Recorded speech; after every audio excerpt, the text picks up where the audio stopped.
दोस्तों, मेरे YouTube channel में आप लोग का स्वागत है। मैं एक दो पूजा गीत गाने जा रही हूँ। अच्छा लगे तो लाइक कमेंट सब्सक्राइब कीजिएगा। आसना मार के बैठिया सुंदर दुल्हा, आसना मार के बैठिया सुंदर दुल्हा, धरती पर नजर गाड़ाइए लाला, धरती पर नजर गाड़ाइए लाला।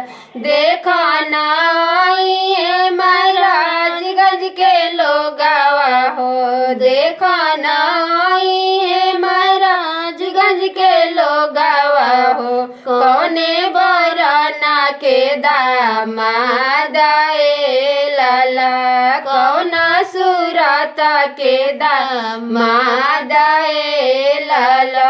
मतवा पर शोभेला चौमुख मौरिया हो, मतवा पर शोभे बर के चौमुख मौरिया, लरिया शोभे झोपेदार लाला, लरिया शोभे झोपेदार लाला।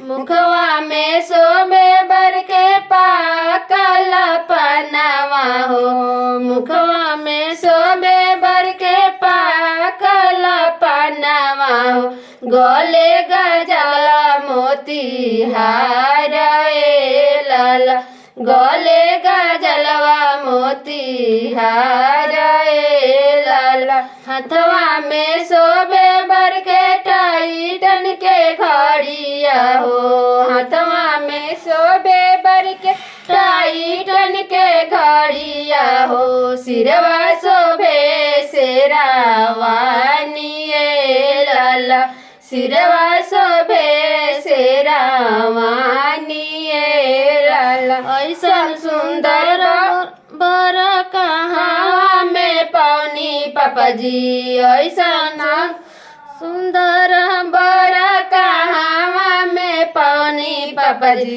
बड़ निक लागेले दामाद लाला, बड़ निक लागेले दामाद लाला। पूर्वा खोजनी बेटी देशा देसी खोजनी, पूर्वा खोजनी बेटी देशा देसी खोजनी, उहे मिलले सुंदर दामाद लाला, उहे मिलले सुंदर दामाद लाला।